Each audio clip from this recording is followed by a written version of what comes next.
You know, when you look at the truth about who's really violent in America and who is the group that you are most worried about if you're in the mall, if you're in school, if you're in the church, if you're in a movie theater, if you're at an outlet mall, there's one group of men who have a documented history of attacking innocent people in these locations.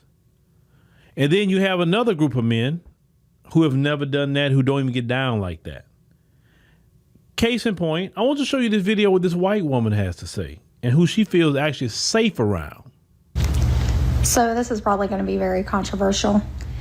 I feel more safe in a space shared with black men than I feel very unsafe in a space shared by white men. Now, before y'all get your panties in a wad and get all pissed off about this, when I am surrounded by a bunch of white men, I'm constantly looking around.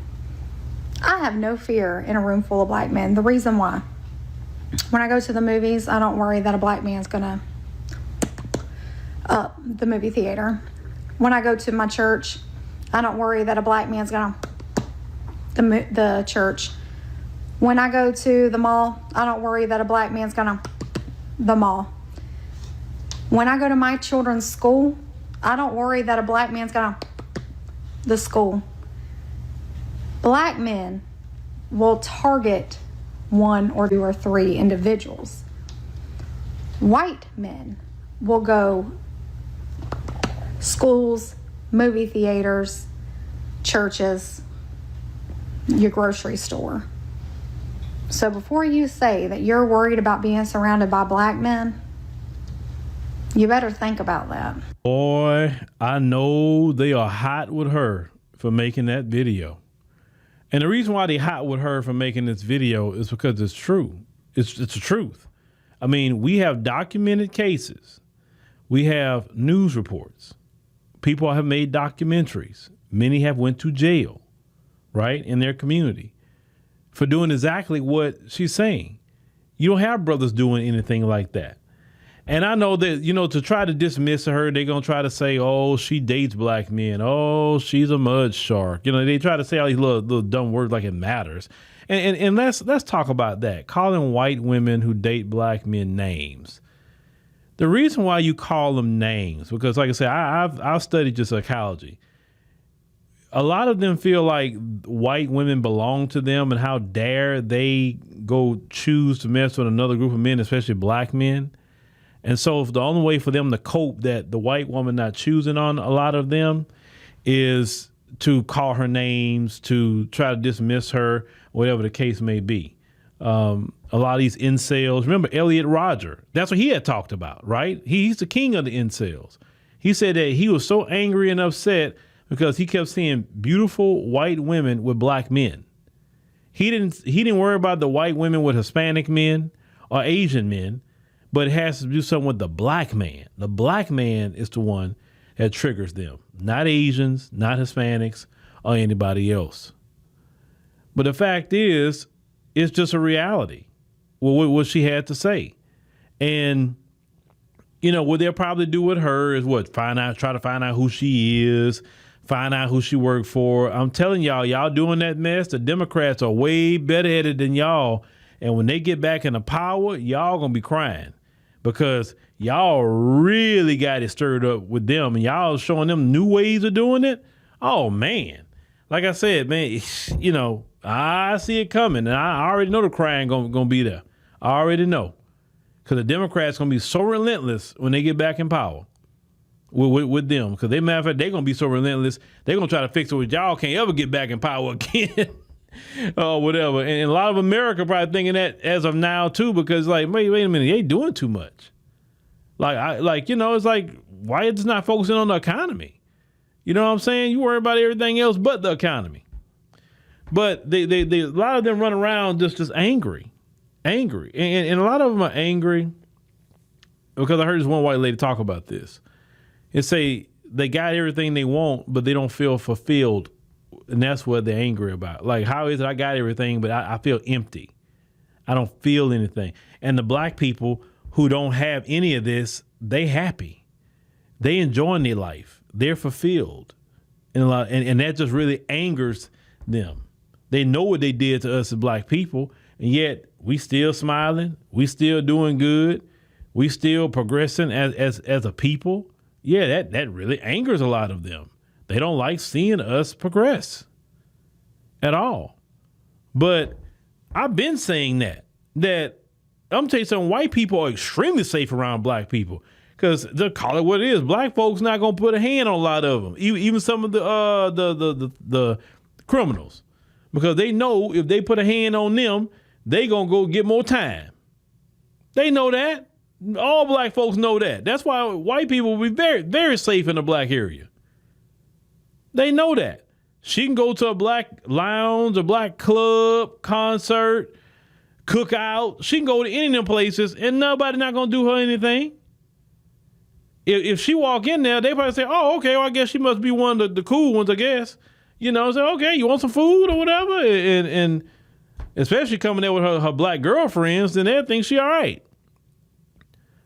But they get mad. Let me tell you something. You know you foul when you get mad at the truth. See, it's what I'm with you if someone's lying on you and you get upset by that. Now, I'm with you 2,000% because nobody should be lied on. Nobody. But when someone's telling the truth and they can back that truth up. See, this situation, even with old boy from Turning Point, people been just repeating the words that he said or showing the things that he said, and you don't want to hear it.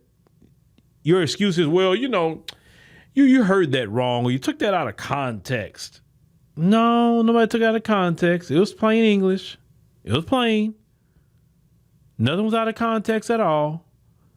And a lot of them, brothers and sisters, don't want to face the reality.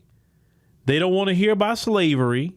They don't want to hear about anything because they're thinking that's going to absolve them, and it's not. But when you saw what happened with old boy from Turning Point last week and the violence, the pure violence that's in that particular community, listen, let me tell you something. Women like her know the full scale of that violence because a lot of that violence is enacted on her as a white woman. So she telling you she knows what she's talking about because they live with them. They got family. You understand? They got people in their lineage that were domestic terrorists on black people and took lives of black people and know where the bodies are buried. So when she say, I feel safer around black men because the men in my community, I don't know if they're going to pull up and add a place out. That's a fact. But I'm going to say this much. We are not the refuge for people. Y'all need to go work out y'all issues over there. I am not advocating for everybody to go run as a refuge underneath black people. No. Go work out your problems over there. That's why I say black folks, we need to gatekeep everything we got going on. Gatekeep our lounges, our clubs, gatekeep cookouts, gatekeep events. We need to gatekeep. Because nobody should be running for us like we are some refuge. No. Because when we need refuge, nobody want to give us no refuge. So forget that. No, Lord. No. Not whatsoever. We are not nobody's refuge as a people. But I will say this. I appreciate the truth that you spoke, ma'am, because we've been saying that. And black men are not no criminals out here like that. Yeah, you got criminals in every community, okay? And we know our issue is poverty. But they are admitting the truth. And that's breaking down their propaganda. And that's also why they're so upset. Because they feel like, man, the white woman is too out of pocket. Now, some of them is on the team, of course. But then a lot of them not on the team. In order for that system to work, everybody got to be on the team. And that's why they fractured. And they can't keep operating like that, being fractured. But like I said, I'm here for it. We staying out the way. We not bothering nobody. We resting. Leave us alone. Leave us out of it. fix y'all issues, a woman like her, if you have a white child, raise your white child, son, the right way, raise him the right way. The only thing I can say, maybe learn some of the values from Black America and apply those values to your son so you don't repeat the cycle. And stop putting guns in their hands when they like 4, 5, 6 years old. That's one thing I can give you. Don't teach them that that's normal to have an instrument to take a life. Don't teach them that. Stay away from it. But I don't know, brothers and sisters, what y'all think about this lady here and what she said about the Black community? They just trust me. They know that. They know we not no violent people. They know, because if we were truly violent like they say we were, then we would have told this whole country up by now.